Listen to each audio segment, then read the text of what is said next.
Alors, bonjour tout le monde, je suis Ahmed Touallou, professeur de français, cycle collégial.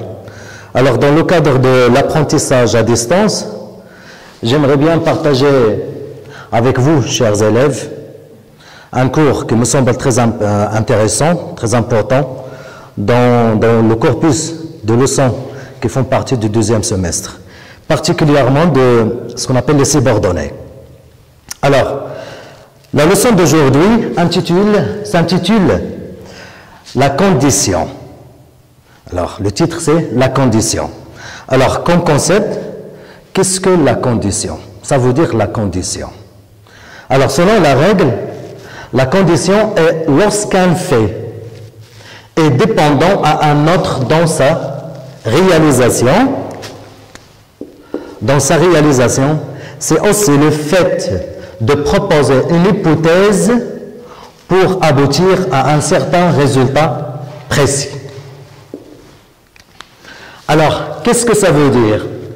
Ça veut dire que une phrase conditionnelle, en principe, c'est une phrase composée. C'est une phrase complexe qui se compose de deux parties. L'une qui s'appelle la principale, l'autre qui s'appelle la subordonnée, ou bien vice-versa. Ça veut dire, on peut commencer par la subordonnée, et après, on peut trouver ce qu'on appelle la principale. Alors, j'ai bien proposé ce corpus, ça veut dire ces phrases ou bien ces exemples, pour bien ancrer, pour bien approfondir, si vous voulez, la compréhension. Ici, la première phrase, si tu révises, tu réussis. Alors, relativement toujours aux règles ici dont je retiens, la condition est déjà parue dans cet exemple. Si tu révises, tu réussis. Alors, en fait, on a deux propositions. Voilà la proposition subordonnée et voilà la principale, ou bien la proposition principale. Alors, la proposition subordonnée est précédée par le moyen si.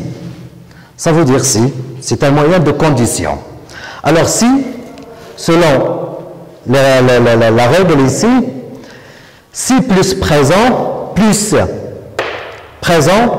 ou bien futur simple, ou bien futur proche, ou bien l'impératif. Ça veut dire, on a le choix, si vous voulez, entre deux guillemets. C'est pas un choix, mais on peut déterminer que le verbe qui vient tout juste après le moyen si, le verbe de la principale doit se mettre soit au présent, soit au futur simple, soit au futur proche, ou bien à l'impératif. Alors, par exemple, l'exemple ici qu'on a proposé ici, si tu révises, tu réussis. Si tu révises, tu réussis. Le verbe réviser ici, c'est conjugué au présent de l'indicatif. Alors, et par la suite que le verbe qui vient tout juste après, ça veut dire le verbe de la proposition principale, doit se mettre soit au présent, ou bien futur simple, ou bien futur proche, ou bien à l'impératif. Alors, ici, l'impératif, je peux mettre ici un cas restrictif, ou bien un cas exceptionnel, ça veut dire l'impératif, on ne peut pas toujours conjuguer le verbe de la principale à l'impératif, sauf qu'il y a le pronom personnel tu, ou bien nous, ou bien vous. Alors, les autres pronoms personnels, on ne peut pas conjuguer un verbe dans, par exemple, le pronom personnel il, ou bien je, ou bien il avec s, ou bien elle avec s.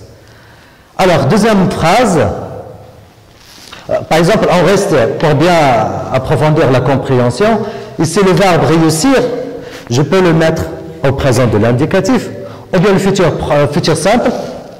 Par exemple ici, si tu révises, tu réussiras.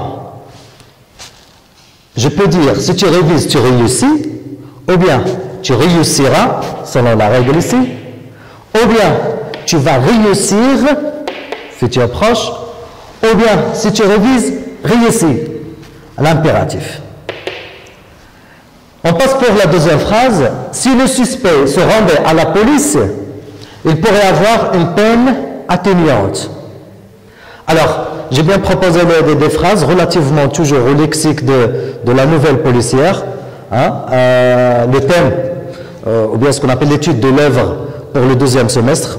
Je parle particulièrement pour les élèves de troisième année. Alors, j'ai bien choisi quelques mots qui sont en relation avec la nouvelle policière, ça veut dire le thème ou bien le champ lexical de la nouvelle policière. Si le suspect se rendait à la police, il pourrait avoir une peine atténuante.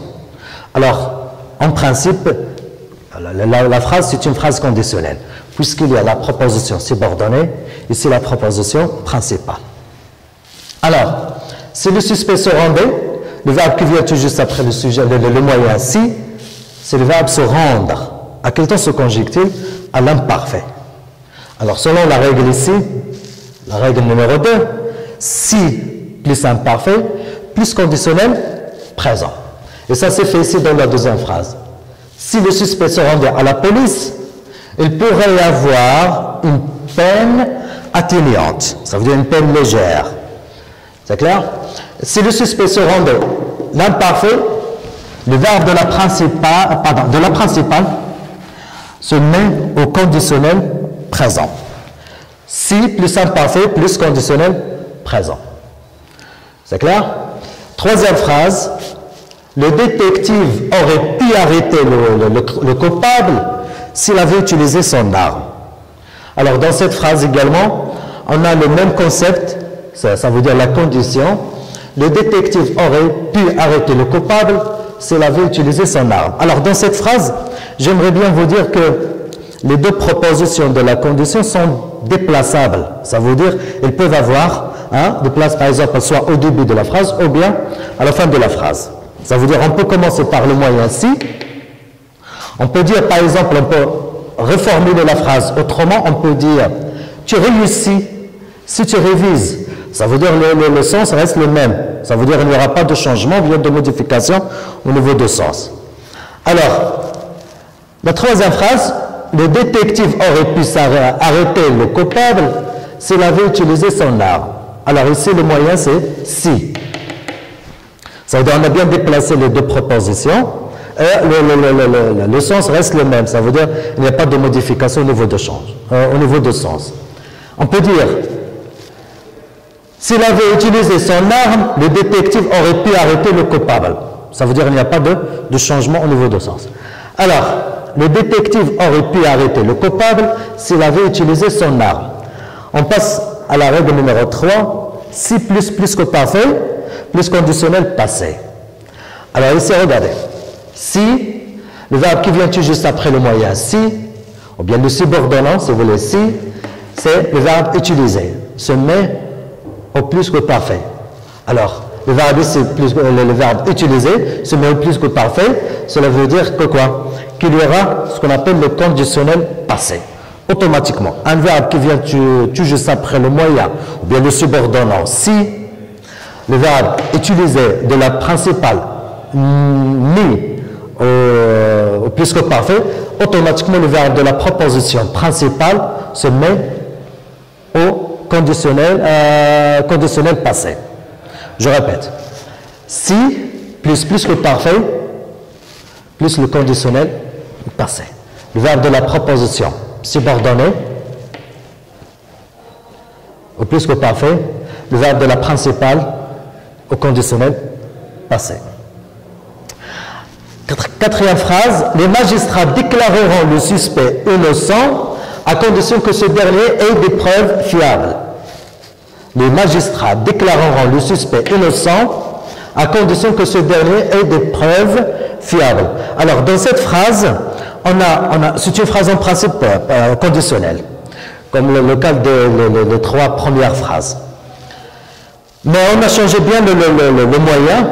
Ici, voilà, à condition que c'est le moyen. J'aimerais bien souligner tous les moyens, tout simplement, pour bien éclaircir les choses. Ou bien comme ça, on peut rendre un petit peu la compréhension plus flexible.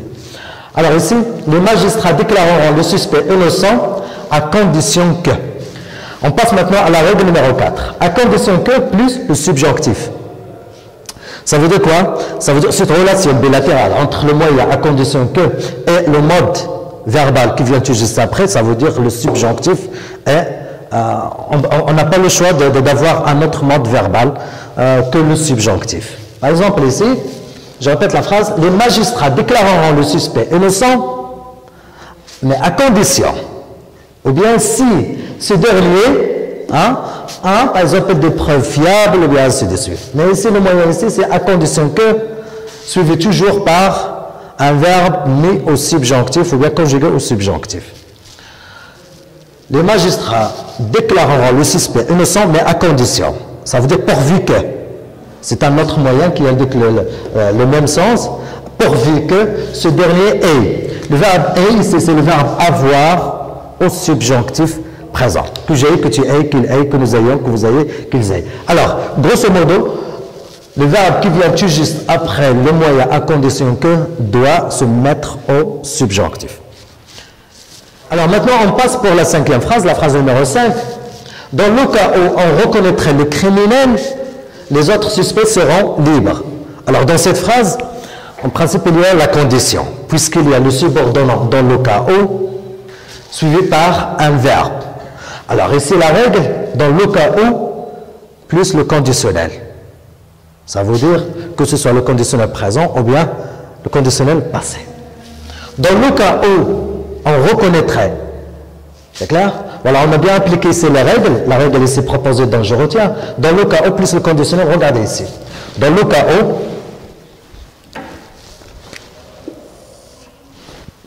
le verbe qui vient tout juste après le moyen, ou bien le subordonnat dans le cas où, se met au conditionnel présent. Dans le cas où on reconnaîtrait le criminel, les autres suspects seront libres. Alors, la condition est déjà parue ici dans cette phrase. Ici, c'est un résultat prévu.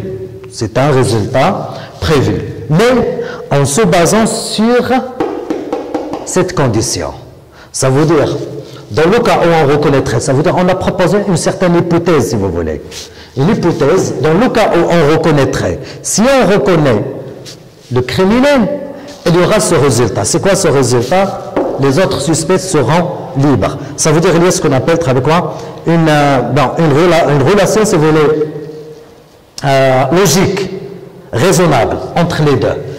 Si on a fait, ou bien si on a eu ce fait, il y aura ce fait.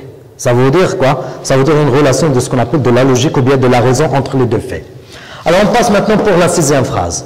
Supposons que X appartient à R+, le groupe de solutions sera 0.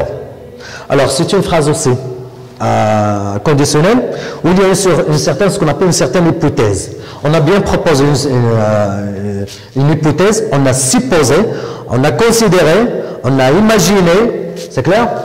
Supposons que X, ça veut dire ce résultat sera vrai, sera concret lorsqu'il y aura quoi? Cette condition. Si X appartient à R+, à condition que si X appartient à R+, ce fait sera réalisable, hein, à condition qu'on aura la réalisation de cette condition. C'est clair? On regarde sur, par exemple ici, supposons que plus le subjonctif. Alors, ces moyens, ou bien ce n'est pas un subordonnat en fait, mais c'est une expression langagière. Par exemple, on peut dire supposons, on peut dire aussi le gérondif, en supposant